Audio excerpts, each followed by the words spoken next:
Hello guys, कैसे हो सारे। आई होप आप सभी के सभी एकदम बढ़िया होंगे और अपनी पढ़ाई लिखाई कर रहे होंगे। हमने अपनी HTML को पूरा बेसिक से लेकर एडवांस तक जितना ज़रूरी होता है और रिक्वायर्ड होता है इंडस्ट्री लेवल पे, उतनी HTML हमने कंप्लीट कर ली 5 प्रोजेक्ट के साथ बढ़िया तरीके से।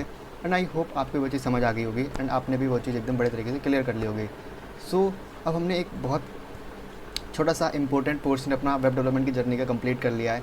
हम आगे बढ़ेंगे, अपनी CSS को सीख रहे होंगे, जहाँ पे हम एक अच्छा खासा टाइम देंगे इसको, बिकॉज एक इंपॉर्टेंट टॉपिक है एंड आई थिंक हमें इसमें थोड़ा जोर देना चाहिए। एंड हम इसको सीखेंगे कितना, हम इसको मास्टर नहीं करेंगे बिकॉज CSS एक बहुत बड़ा टॉपिक है। ठीक, अगर आप इसको मास्टर करने गए फिर तो आप टाइम वेस्ट कर रहे हो एक तरीके से। ठीक, हम इसको इतना समझेंगे ना जितना रिक्वायर्ड होता है एक इंडस्ट्री लेवल पे, एंड जितने के बाद ना आपको ये ना लगे कि आप चीज़ें बहुत ज़्यादा ओवरवेलमिंग हो रही है। ठीक, बिकॉज जब आप आगे जाओगे इंडस्ट्री लेवल के अंदर आप CSS का ज़्यादा यूज़ नहीं कर रहे होगे, आप वहाँ पे यूज़ कर रहे होगे टेलविंड CSS लाइक बूटस्ट्रैप। ठीक है, हम पूरा टच लेते हुए चलेंगे हर एक चीज़ का। ठीक, पर एकदम डेप्थ में नहीं जाना एंड एकदम पूरा सब कुछ नहीं पढ़ेगा बिकॉज CSS बहुत बड़ी है। ठीक है, आप लाइफ में मास्टर नहीं कर पाओगे CSS को। और एक और अप्रोच मत फॉलो करना, वो ये कि आप प्रॉपर्टीज़ को रट रहे हो, ऐसा मत करना। ठीक है, सिंपली जब हम 5-6 प्रोजेक्ट और बनाएंगे CSS के साथ में, तो प्रॉपर्टीज़ भी आपको अपने आप लिख के, ऐसे कॉपी में नहीं, कोड कर करके अपने आप ही याद आ जाएंगे। ठीक है, कुछ चीज़ों का मैंने आपको बता दिया, ध्यान रखना। एंड अगर आप नए हो हमारी इस जर्नी में, आप मेरे वीडियो सेक्शन पर जाके प्लेलिस्ट को एक बार देखिएगा, वहाँ पे आपको पूरी वेब डेवलपमेंट की प्लेलिस्ट मिल जाएगी जिसको आप एक्सेस कर सकते हो। एंड आई होप आपको मज़ा आ रहा होगा पढ़ने में। तो चलिए इस लेक्चर को स्टार्ट करते हैं, जहाँ पे हम CSS की जर्नी को अपनी स्टार्ट कर रहे होंगे। हमने अपनी जो HTML है उसको कंप्लीट करने के बाद जब हम CSS पे आते हैं, हमने ये पढ़ा था अपने प्रीवियस लेक्चर के अंदर कि CSS जो होती है वो हमारी वेबसाइट को, जो हमने एक स्ट्रक्चर दिया है HTML के थ्रू, उसको ब्यूटीफाई करने के लिए यूज़ होती है। ठीक, CSS की फुल फॉर्म हमको पता है, सिंपल कैस्केडिंग स्टाइल शीट्स होती है। कैस्केडिंग का मतलब हम थोड़ी देर में समझ रहे होंगे, एंड स्टाइल शीट को पढ़ के आप समझ चुके हो कि ऐसी शीट जहाँ पे आप चीज़ों को स्टाइल कर रहे होंगे। ठीक, CSS का काम क्या होता है? Simply CSS is use to enhance appearance of our website and to beautify our website. ठीक है, अपनी अपीयरेंस को अच्छा करने के लिए, सुंदर बनाने के लिए, ब्यूटीफाई करने के लिए हम अपनी CSS का यूज़ करते हैं, जिससे कि क्या लगे, हमारा जो वेबसाइट है बहुत अट्रैक्टिव लगे। बिकॉज हमको यूज़र इंटरेक्शन चाहिए होगा, हम उसको अट्रैक्टिव बनाएंगे ना, कि जिससे भाई यूज़र को दिखे कि बहुत बढ़िया चीज़ है, हमें उसको देखना चाहिए। ठीक है, CSS को हम क्यों यूज़ करते हैं? अपनी वेबसाइट को ब्यूटीफाई करने के लिए, एनहेंस करने के लिए अपीयरेंस को, जिससे कि यूज़र का जो अटेंशन है वो हमको मिले और वो हमारी वेबसाइट को यूज़ करे। ओके, HTML के अंदर हमने सिंपली ये पढ़ा था कि भाई HTML स्केलेटन होती है, स्ट्रक्चर प्रोवाइड करती है, हर टैग का एक डिस्क्रिप्शन होता है, बिकॉज वो एक सिमेंटिक टैग लाइक मीनिंग हो रही होती है हर टैग की। ठीक है, बट हम CSS के अंदर से टैग्स के बारे में नहीं समझ रहे होंगे। हम सिंपली यहाँ पे एक बहुत बेसिक कंसेप्ट पे काम कर रहे होंगे, वो है प्रॉपर्टी एंड वैल्यू पेयर पे। ठीक, किसके? प्रॉपर्टी एंड वैल्यू पेयर पे। लाइक प्रॉपर्टी क्या होती है? जैसे कि पैडिंग क्या होती है हमको आगे बताएंगे। कलर से समझ गए ना कि भाई या तो फॉन्ट का कलर या बैकग्राउंड कलर वो बॉर्डर, जैसे बॉर्डर बनाना होता है। ठीक, पैडिंग मतलब क्या होता है? बॉर्डर और कंटेंट के बीच का gap, that is called padding. ठीक, हम इसको समझेंगे आगे, कोई टेंशन मत लो। ठीक है, CSS के अंदर ना आप प्रॉपर्टी एंड वैल्यू पेयर पे काम करोगे। लाइक आपने बैकग्राउंड प्रॉपर्टी सेट करी, एक प्रॉपर्टी होगी, अब आप इसकी वैल्यू सेट कर रहे हो रेड। ऐसी कलर प्रॉपर्टी यूज़ की, उसकी वैल्यू सेट कर रहे हो येलो।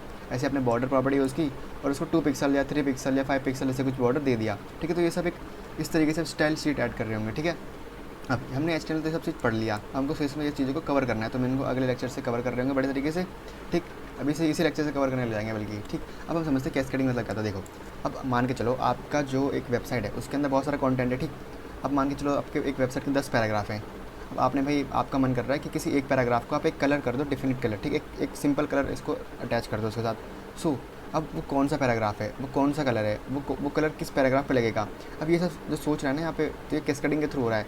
यहाँ पे क्या हो रहा है कि देखो, it means how styles are applied to elements at involve hierarchy of selectors and the order in which they are defined. ठीक है, ये बहुत हैवी लाइन बोल दी मैंने आपको। सिंपल इतना समझो कि भाई आपने कोई एक चीज़ अगर किसी एक एलिमेंट को डिफाइन करी है कि भाई इस एलिमेंट पे ये प्रॉपर्टी लगा दो, वो किसके यूज़ से लगाओगे? वो सेलेक्टर्स के यूज़ से लगाओगे। लाइक आप आईडी के थ्रू लगा रहे होगे, या फिर आप एक क्लास के थ्रू लगा रहे होगे, या फिर एक ग्रुप के थ्रू लगा रहे होगे, फिर किसी एलिमेंट को, जैसे P एलिमेंट ले लिया पैराग्राफ वाला, तो सही पैराग्राफ में लग जाएगी। हायरार्की कैसी होती है कि भाई मान के चलो आपने 2 प्रॉपर्टी एक पैराग्राफ पे लगा दी। अब उन 2 प्रॉपर्टी में मान के चलो एक कलर प्रॉपर्टी थी, आपने एक बार कलर डिफाइन कर दिया कहीं पे ब्लू और एक बार कहीं पे डिफाइन कर दिया येलो। ब्लू कलर लगे या येलो कलर लगे, तो यहाँ पे कॉन्ट्रास्ट हो गया ना। उसी को सॉल्व करने के लिए हमारी कैस्केडिंग हो रही होती है, जहाँ पे कुछ रूल्स होते हैं। ठीक है, कैस्केडिंग के ना 4 फैक्टर्स होते हैं, सिंपली 4 फैक्टर्स पे कैस्केडिंग जो हो रही होती है वो स्टैंड करती है। 4 फैक्टर ये हैं, पहला स्पेसिफिसिटी, दूसरा इनहेरिटेंस, तीसरा सोर्स ऑर्डर एंड चौथा है इंपॉर्टेंस। ठीक, अब आप कहना ना, आप देखो मैंने सिंपली यहाँ पे डेफिनेशन लिख दी इन सब चीज़ों की, आप सिंपली एक बार इसको पढ़ो और जितना समझ आ रहा ना तो समझ के देखो। ठीक, उसके बाद जब मैं आपको समझा दूंगा ना, फिर एक बार मैं आपको डिफाइन कर दूंगा उनको दोबारा से, ठीक है। तो फर्स्ट ऑफ ऑल आपका काम क्या है, एक बार खुद से पढ़ो और समझो इन 4 प्रॉपर्टीज़ को, ठीक है। इसी के ऊपर आपको जो कैस्केडिंग हो रही होती है, ऑर्डरिंग हो रही होती है या फिर प्रायोरिटी सेट होती है, वो इन्हीं पर डिफाइन हो रही होती है, ठीक है। एक बार आप इनको ट्राई देना, हम इसको अगले लेक्चर में पढ़ रहे होंगे, ओके। तो इसी लेक्चर में हमको समझा दूंगा मैं आपको इनको अच्छे तरीके से, आप खुद से पढ़िएगा, एक बार इसको टाइम दीजिएगा। अब देखो इसका क्या इंपॉर्टेंस है मैं आपको समझा दूँ। लाइक समझो आपने एक पैराग्राफ टैग यूज़ करा, ठीक। अब कहीं पे मैंने उस पैराग्राफ टैग को दे दिया बैकग्राउंड कलर येलो, कहीं पे बैकग्राउंड कलर रेड दे दिया, कहीं पे बैकग्राउंड कलर ब्लू दे दिया, ठीक। अब भाई अब मैंने 3 कलर सेम प्रॉपर्टी एक पैराग्राफ को दे दी। अब कौन सी प्रॉपर्टी लगनी चाहिए वो कौन डिफाइन करेंगे, वो ये 4 फैक्टर डिफाइन कर रहे हैं ऊपर वाले, ठीक। सो कौन सा कलर इन 3 में से देना है ये कौन डिसाइड करेगा, फैक्टर्स डिसाइड कर रहे होंगे, ठीक। तो समझिए इसका मेन मोटिव क्या है उन 4 फैक्टर्स का, आप पढ़ो और आपको अब अंदाज़ा लग जाएगा कि भाई हाँ कहने का चाह रहा हूँ मैं, ठीक है। अब देखो अब CSS को ऐड करने के ना बहुत तरीके होते हैं। लाइक आप CSS को इनलाइन CSS के थ्रू ऐड कर सकते हो, इंटरनल CSS के थ्रू ऐड कर सकते हो, या फिर आप चाहो तो आप उसको एक एक्सटर्नल CSS के थ्रू भी ऐड कर सकते हो। अब इन तीनों ही तरीकों को एक बार ढंग से पढ़ते हैं, चलो ओके। चलिए हम इसको एक बार, तो हमने 3 तरीके देखे थे CSS को ऐड करने के, that is inline, internal and external. सबसे पहले हम इनलाइन CSS को देखते हैं किस तरीके से ऐड करते हैं, ठीक। तो हम क्या करते हैं, सिंपली यहाँ पे एक पैराग्राफ लिख देते हैं, पैराग्राफ टैग यूज़ करते हैं, 3 पैराग्राफ टैग यूज़ करते हैं, चलो ठीक है। फर्स्ट के अंदर मैं लिख देता हूँ यहाँ पे तीनों में लिख देता हूँ कुछ लॉरम के थ्रू, लॉरम 40 वर्ड्स, चलो ठीक। इसको हम ऐसे ही रहने देते हैं क्योंकि मेरे से काम नहीं, देखो अब यहाँ पे सिंपली ना आपके 3 पैराग्राफ ऐड हो चुके हैं, ठीक। अब इनलाइन एलिमेंट को आपने पहले से यूज़ कर रखा है किस तरीके से, देखो आपको याद है आप एलिमेंट के अंदर एक एट्रीब्यूट यूज़ करते थे स्टाइल, देन आप यहाँ पे बैकग्राउंड कलर देते थे कि भाई बैकग्राउंड कलर मुझको चाहिए ब्लू, और यहाँ पे मिल जाता था, ठीक है। तो किसके थ्रू हुआ, ये आपने इनलाइन CSS का यूज़ करा है, आपने लाइन के अंदर ही CSS ऐड कर दी, ठीक है। अब आपको लगेगा ना कभी कभी कि भाई इनलाइन CSS यूज़ करना बेहतर है in comparison to internal and external है, बट इन डेप्थ अगर आप चीज़ों को समझ रहे होगे एंड आप आगे थोड़ी प्रैक्टिस करोगे या फिर आप इंडस्ट्री को देखोगे, सो वहाँ पे एक्सटर्नल CSS बहुत ज़्यादा यूज़ हो रही होती है, ठीक है। सो आप ऐसा अपना माइंड बना लेना कि आपको सिर्फ इनलाइन CSS को ही यूज़ करना है, ओके। तो चलो आपने इनलाइन CSS को देख लिया किस तरीके से ऐड करते हैं। ऐसे ही आपको अगर प्रॉपर्टी लगानी है, सिंपली कोई और प्रॉपर्टी लगानी है तो आप यहाँ पे भी लगा सकते हो। लाइक मैं सिंपल कलर प्रॉपर्टी के साथ जाना चाहता हूँ, भाई मुझे कलर चाहिए कौन सा, मुझे कलर चाहिए रेड कलर चाहिए भाई, चलो उसने रेड कलर दे दिया, ठीक। तो यही होता है आपकी इनलाइन CSS, जो भी आपका एलिमेंट है उसके अंदर ही प्रॉपर्टी डिफाइन कर दो यूजिंग स्टाइल टैग। बट इससे ना आप मल्टीपल प्रॉपर्टी जब आप लगा रहे होगे तो आपको दिक्कत हो रही होगी, ठीक है।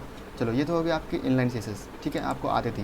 अब हम आते हैं अपने क्या कहते हैं इंटरनल CSS के अंदर। देखो इंटरनल CSS जो होती है ना वो आपकी हेड टैग के अंदर हो रही होती है, इसके थ्रू यहाँ पे आप एक स्टाइल टैग का यूज़ कर रहे होते हो, ठीक।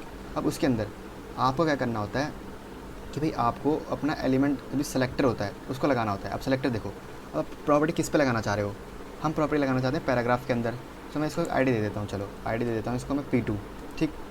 अब ID दी मैंने P2, सो अब ID को जब भी आप यूज़ कर रहे होते हो तो आप हैशटैग लगाते हो, आपको पता है, ठीक। सो हमने P2 को ऐसे एक प्रॉपर्टी दी कि इसका जो कलर है ना वो क्या कर दो, आप इसे कलर डाल दो वॉयलेट, ओके।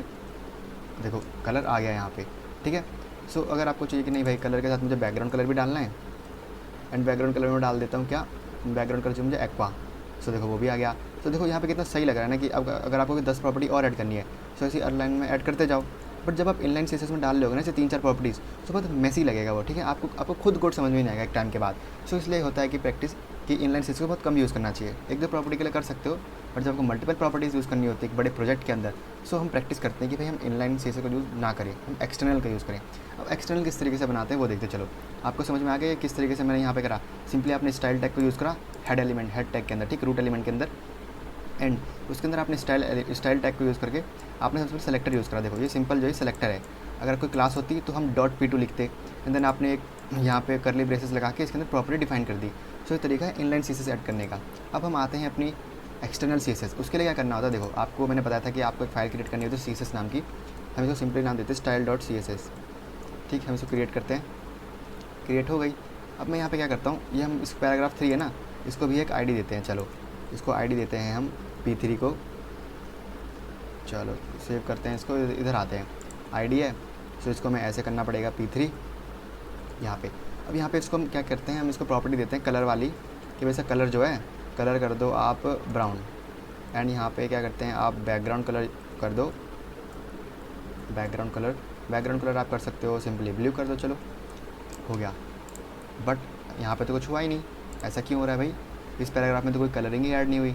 ऐसा इसलिए हो रहा है बिकॉज अगर आपको मेरा पिछला लेक्चर याद हो तो मैंने आपको बताया था कि कभी भी आप एक स्टाइल शीट बना रहे होते हो तो उसको आपको लिंक करना होता है, बट हमने लिंक तो करा ही नहीं, प्रॉपर्टी कैसे ऐड होगी, है ना?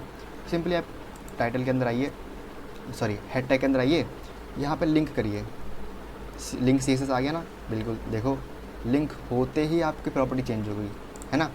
सो इस तरीके से आपको याद रखना है कि कभी भी आप एक एक्सटर्नल CSS लगा रहे हो सो उसको लिंक ज़रूर करना, ठीक? अगर हम कुछ और प्रॉपर्टी लगाना चाहते हैं यहाँ पे कि भाई बैकग्राउंड कलर ब्लू ना करके आप कर दो सिंपल यहाँ पे लेमन वाला कर दो, चलो लेमन चिफोन जो भी है ये, सो हो गया, वो आपको दिख नहीं रहा होगा, विजिबल नहीं है अच्छा से, ग्रीन करवाते हैं, चलो इससे देखा, सो हो गया। सो आपने 3 तरीके देख लिए किस तरीके से आप जो अपनी CSS है उसको ऐड कर सकते हो। अब ना हम थोड़ा कंपैरिजन करके देखते हैं, चलो हम सबसे पहले कंपैरिजन करते हैं अपना इनलाइन और इंटरनल के बीच। देखो ये पैराग्राफ है P1 है ना, P1, हम इस पैराग्राफ को हटाते हैं, इन 2 पैराग्राफ को हटाते हैं ज़रा यहाँ से, ये 2 पैराग्राफ हटाते हैं हम, ठीक? अब आप ना अपना सारा फोकस इस एक पैराग्राफ पर रखिए, ठीक? हम इसको क्या करते हैं, एक आईडी देते हैं, चलो इसको आईडी देते हैं हम P1 नाम की, ठीक? P1 नाम की आईडी और इसको P1 कर देते हैं, चलिए। अब अगर आप देख रहे हो तो देखो हमने यहाँ पे P1 को क्या करा, हमने कलर, हम सिंपल ना बैकग्राउंड कलर को हटाते हैं, सिंपल कलर पे खेलते हैं, चलो हमने यहाँ पे P1 को कलर दिया वॉयलेट एंड यहाँ पे हमने उसको सेम कलर दिया रेड, ठीक है? सेम हमने जो एलिमेंट है उसको कलर दिया रेड। इनलाइन के अंदर हमने रेड दिया बट इंटरनल के अंदर हमने वॉयलेट दिया, बट कलर इसको कौन सा गया, रेड। तो यहाँ से हम क्लियरली कह सकते हैं कि जब भी क्लैश हो रहा होगा आपके internal CSS and inline CSS के अंदर, सो आपकी इंटरनल CSS हार जाएगी बट आपकी इनलाइन CSS जीत जाएगी, ठीक है? बिकॉज इनलाइन CSS आपके एलिमेंट के सबसे क्लोज है, सो वही प्रॉपर्टी लग जाती है, ठीक है? अगर आप ऑर्डर देख रहे हो कि भाई देखो ऑर्डर के हिसाब से भी P के पास ये वाली सबसे पास में है तो यही प्रॉपर्टी लग जा रही है, ठीक? सो इंटरनल CSS और इनलाइन CSS के बीच में इनलाइन CSS जीत जाती है। बट क्या हो अगर आप चाहते हो कि भाई नहीं कुछ भी हो जाए मेरे इंटरनल CSS जीतनी चाहिए, सो उसके लिए यहाँ पे एक सिंपल सी चीज़ है, दैट इज़ इंपॉर्टेंट। जैसे ही आप ये लगा दोगे ना, सो फिर आप चाहे इंटरनल CSS यूज़ करो या एक्सटर्नल, जीतेगी हमेशा आपकी इंटरनल वाली, ठीक है? इनलाइन से भी जीत जाएगी एंड एक्सटर्नल से भी जीत जाएगी, ठीक है? तो हमने क्या देखा अभी कि भाई जब भी आप इनलाइन और इंटरनल CSS के बीच में क्लैश होगा सो आपकी इनलाइन जीत जाएगी, उसकी प्रॉपर्टी अप्लाई हो जाएगी। बट जैसे ही आप इंपॉर्टेंट यूज़ कर लोगे अपनी इंटरनल CSS के अंदर, सो हमेशा वही जीतेगी, चाहे फिर एक्सटर्नल हो या इंटरनल हो या फिर सॉरी एक्सटर्नल हो या फिर इनलाइन हो, ठीक? तो हमने 2 के बीच में देख लिया, मैंने यहाँ पे वही चीज़ सिंपली लिखी, मैंने समझाया कैसे लगाई है मैंने ये प्रॉपर्टी। ये भी देखो हमने समझाया कि ये सेलेक्टर होता है, ये आपकी प्रॉपर्टी हो रही होती है और ये आपकी वैल्यू हो रही होती है, ठीक? H1 क्या किस एलिमेंट पे स्टाइल करना है, ठीक है? ये चीज़ होती है। अब हमने प्रेसिडेंस जो है ना वो CSS का ज़्यादा होता है इनलाइन, मैंने आपको बताया अभी कि इनलाइन CSS जो होती है वो जीत जाती है किससे, इंटरनल CSS से। बट क्या हो कि अगर आपको इंटरनल CSS को जिताना हो तो उसके लिए आप इसको यूज़ करते हो, ठीक है? तो आपका होमवर्क रहता है कि आप इस नोट्स को अपने थ्रू पढ़ो एक बार, ठीक है? मैंने पूरा बढ़िया तरीके से समझाया होता है, मैंने आपको बताया कि यहाँ पर जैसे ही आप इंटरनल CSS के अंदर इंपॉर्टेंट को यूज़ करोगे सो हमेशा ब्राउन प्रॉपर्टी ही लगेगी ना कि ब्लैक, ठीक है? सो एक और चीज़ आप ध्यान रखो, लाइक मैंने ना यहाँ पे 3-4 पैराग्राफ बना दिए, ठीक? क्या समझे? देखो मैंने यहाँ पे 3 पैराग्राफ लिख दिए, ठीक? और मैंने 3 पैराग्राफ के अंदर क्या कर दिया, सब में कुछ लिख देता हूँ, चलो सब में मैं लिख देता हूँ लॉरेम, 5 वर्ड लिख दिए, ठीक? सो देखो अब मैं सिंपल क्या करता हूँ, इसको हटा के यहाँ पे ये कर देता हूँ। देखो यहाँ पे मैंने क्या करा ना कि पी टैग मतलब समझे आप, मैंने P टैग के अंदर सिंपल, पहले इसको भी हम हटाते हैं एक बार, ये लो P एलिमेंट मतलब पैराग्राफ एलिमेंट। सो अब क्या होगा ना, देखो एक वेबसाइट के अंदर आपको चाहे 50 पैराग्राफ हो या 50 से ज़्यादा, ठीक? अगर आपने एलिमेंट सेलेक्टर यूज़ कर लिया, ये देखो एलिमेंट है P मतलब सिंपल P मतलब जितने भी P टैग वाले होंगे ना सब में प्रॉपर्टी लगा देगा ये वाली। तो देखो इसने जितने 3 ये थे इनमें तो इसने अपनी ये वाली लगा दी प्रॉपर्टी, बट इनलाइन CSS वाले में तो इनलाइन ही रही, देखो तो यहाँ से कंफर्म हो गया कि इनलाइन CSS हमेशा जीत जाती है, ठीक? तो इसका मतलब यहाँ से आपको क्या समझना है कि लेट्स सपोज आपने 5-6 एलिमेंट सेम यूज़ कर लिया एक वेबसाइट के अंदर, सो अगर आप एक एलिमेंट को प्रॉपर्टी दोगे तो वो उन 5 एलिमेंट में लग जाएगी, ना कि किसी एक पर्टिकुलर एलिमेंट के अंदर, ठीक है? सो पर्टिकुलर के अंदर लगानी है, सो आपको तो आईडी देनी पड़ेगी या कोई स्पेसिफिक क्लास देनी पड़ेगी, ठीक है? तो ये बात भी आपको क्लियर हो गई, मैंने वही चीज़ यहाँ पे भी लिखी है, ठीक है? अब देखो एक्सटर्नल CSS कैसे बनाते हैं आपने वो भी सीख लिया, ठीक है? आपको एक फ़ाइल बनानी है, देन आपको उसको लिंक करना है, ठीक है? सो अब यहाँ पे हम अब करते हैं इंटरनल CSS और एक्सटर्नल का क्लैश करवाते हैं। चलो हमने इंटरनल को छोड़ो यहाँ से, इसको थोड़ा देर के लिए गैप करते हैं, अब एक्सटर्नल पे आते हैं। चलिए एक्सटर्नल पे आके इसको भी हम यहाँ से उड़ा देते हैं। चलो अब आपकी IP ID ये रही P1 वाली, इसको P1 कहते हैं। चलो P1। अब देखो ज़रा, इसको बैकग्राउंड कलर को भी हटाओ एक बार, ब्राउन। ब्राउन की जगह इसको करते हैं ब्लू। ब्राउन की जगह करते हैं इसको हम ऐसे येलो कर देते हैं। चलो इसको सेव करो, सेव करो। अब देखो, मैंने एक्सटर्नल CSS के अंदर प्रॉपर्टी दी है इसको ब्लू कलर की, बट यहाँ पे इनलाइन के अंदर तो इसको रेड कलर की प्रॉपर्टी दे रखी है। तो आपने यहाँ से ये भी देखा कि अब चाहे इनलाइन के आगे इंटरनल CSS आ जाए या फिर एक्सटर्नल CSS आ जाए, भाई प्रॉपर्टी तो हमेशा इनलाइन की लगेगी। ठीक है, सिंपल एक बात आप दिमाग में सेट कर लो कि आपने अगर इंटरनल CSS या एक्सटर्नल CSS के अलावा इनलाइन CSS के अंदर कोई प्रॉपर्टी ऐड कर रखी है, सो कुछ भी हो जाए हमेशा इनलाइन CSS की प्रॉपर्टी ही लगेगी। बट इन केस अगर आपने इंटरनल CSS के अंदर इम्पोर्टेंट यूज़ कर लिया, सो फिर तो हमेशा इंटरनल CSS की लगेगी। ठीक है, सो अब एक बात आप क्लियर कर लो कि भाई इनलाइन CSS से ना तो इंटरनल जीत सकती है ना एक्सटर्नल। ठीक है, अब हम क्लैश करवाते हैं अपनी किसका, एक्सटर्नल CSS का और क्या कहते हैं अपना इनलाइन CSS का। चलो P1 टैग ये रहा, हम यहाँ P1 यूज़ करते हैं। P1 यहाँ पे मैं इसको कलर दे देता हूँ येलो। ठीक है, चलो येलो कलर। अब देखो यहाँ पे क्या हुआ, अब देखो क्लैश हो रहा है इनलाइन CSS का, इंटरनल CSS का क्लैश हो रहा है एंड एक्सटर्नल CSS का। मैंने इंटरनल CSS के अंदर पैराग्राफ को कलर दे रखा है येलो, एंड वहीं एक्सटर्नल CSS में मैंने पैराग्राफ को कलर दे रखा है ब्लू, मतलब जो भी आपका स्काई ब्लू कलर है। ठीक है, बट जीता कौन यहाँ पे, जीता है आपका इंटरनल CSS। अब ऐसा क्यों हुआ देखो, अब जब भी आप हेड टैग के अंदर इन इंटरनल CSS और एक्सटर्नल CSS को कंपेयर कर रहे होगे, मतलब लड़ा रहे होगे, सो बात आएगी ऑर्डर की। देखो यहाँ पे आपने लिंक तो पहले कर दिया बट स्टाइल डिफाइन बाद में कराए, सो यहाँ पे इंटरनल बाद में आई है तो इंटरनल जीत गई।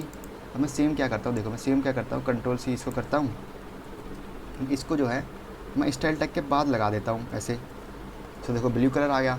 ठीक है, तो आपने क्या समझा कि जब भी इंटरनल CSS और एक्सटर्नल CSS के बीच में क्लैश हो रहा होगा, सो अब यहाँ इंपॉर्टेंट करेगा कौन मैटर, ऑर्डर।